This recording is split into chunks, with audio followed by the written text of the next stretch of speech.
High বন্ধুরা, তোমরা সবাই কেমন আছো? আশা করি সবাই খুব ভালো আছো। তো অনেক দিন পর চলে এলাম একটা লং ভিডিও নিয়ে। তো তোমরা সবাই দেখতে থাকো। দেখতেই পারছো প্রথমে যে আমরা কোথাও যাচ্ছি। তো আজকে আমরা যাচ্ছি জয়চণ্ডী।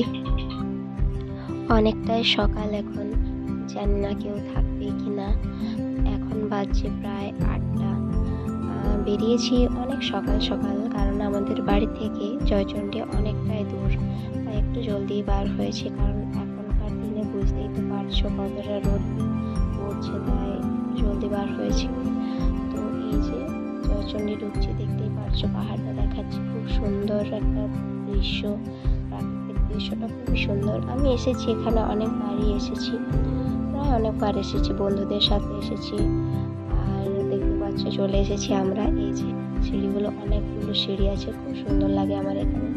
এই যে দেখছো, চলো যাওয়া যাক উপরে। তো আজকে আমরা জয়চণ্ডী দিয়ে ঘুরতে আসিনি, আজকে এসেছি আমরা পুজো করাতে। কারণ এখানে আমি নিধির জন্য একটা মানসিক করেছিলাম। অনেকে আছে যারা এগুলো বিশ্বাস করে না, আর কিছু কিছু মানুষ আছে যারা এগুলো বিশ্বাস করে। আমি আগে করতাম না, কিন্তু এখন একটু একটু করি।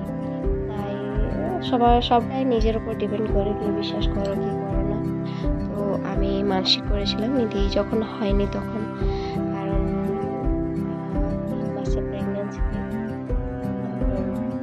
বড় একটা প্রবলেম দেখেছিলাম, এবং বলেছিলাম যে এই বেবিটা রাখা চলবে না, অপারেশন করতে হবে।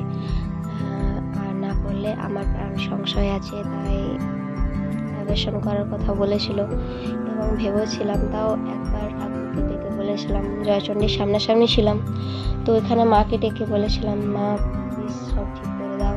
তো তাই ডাক্তার আবার একটা অন্য ডাক্তার, মানে আরেকটা ডাক্তারের সাথে যোগাযোগ করিয়ে দিলেন, এবং সেখানে গিয়ে আমরা ডাক্তার দেখালাম।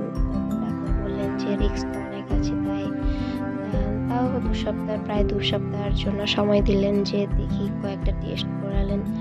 যদি এই টেস্টগুলো একটা পজিটিভ আসে তাহলে ঠিক আছে, না হলে অপারেশন করিয়ে নিতে হবে। তো তাই যাক, ঠাকুর করে টেস্টগুলো পজিটিভ এসেছিল। তাও ডক্টর বলছিলেন যে রিস্ক আছে। যাও, এখানে পুত্র আছে, ধরবে হয়ে গেছে, আমরা চলে যাচ্ছি। তাহলে মানত করেছিলাম, তো তাই ভাবলাম নিধিও এখন একটু বড় হয়েছে, তো যাই পুজোটা করিয়ে আসি। ভূতের ঘরটা দেখবে তুমি? ভূতের ঘরটা দেখবে মা? আর উঠতে পারছে না। চলো ভূতের ঘরটা দেখাই। চলো বেটা, চলো পুজোটা করে নিই। তোমার হাতে কত বালি লেগে গেছে, আমার জামাটা ছাড়ি দাও তো গো।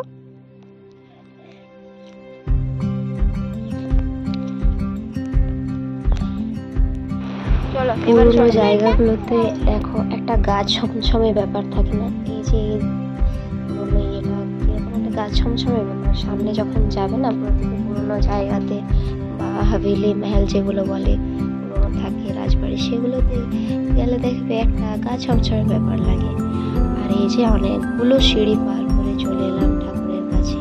অনেকগুলো সিঁড়ি ঢুকে গেছে, দেখো এত রোদ দিচ্ছে, এত গরম লাগছে, পুরো ঘেমে ঘেমে একদম অস্থির।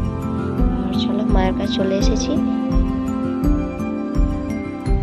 তো চলো এবার তোমাদেরকে উপরটা দেখায়। উপর থেকে না নিচটা দেখতে আরো সুন্দর লাগে। আমি উপর থেকে যখন দেখবে না, পাহাড় যেগুলো, পাহাড় থেকে নিচের দিকটা যখন দেখবে খুবই সুন্দর লাগে। আর এই যে দেখছো অনেকে এসেছে, ভাবছিলাম তো যে থাকবে কিনা, তো অনেকে পুজো করাতে এসেছে। আজকে মঙ্গলবার, অনেকে পুজো করায়। যে দেখতে পাচ্ছ কি সুন্দর, তাই না লাগছে? দেখো প্রাকৃতিক দৃশ্যটা খুবই সুন্দর। আর এই যে আমি আর আমার নিধিমা পুজো করাচ্ছি, দেখো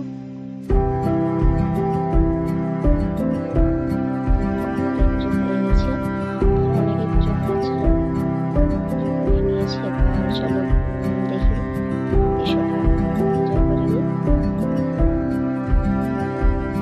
কি সুন্দর লাগছে মেঘটা।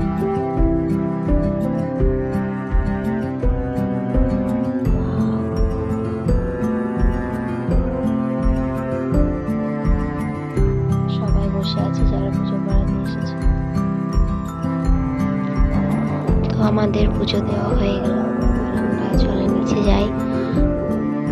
কষ্ট লাগছে, কারণ এতটাই রোদ দিচ্ছে, এতটাই গরম দিচ্ছে, তাই আর উপরে অতগুলো সিঁড়ি উঠে এলাম, উপোস করে আছি, আরও কী করে নামবো সেটাই ভাবছি যে অতগুলো সিঁড়ি কীভাবে নামবো।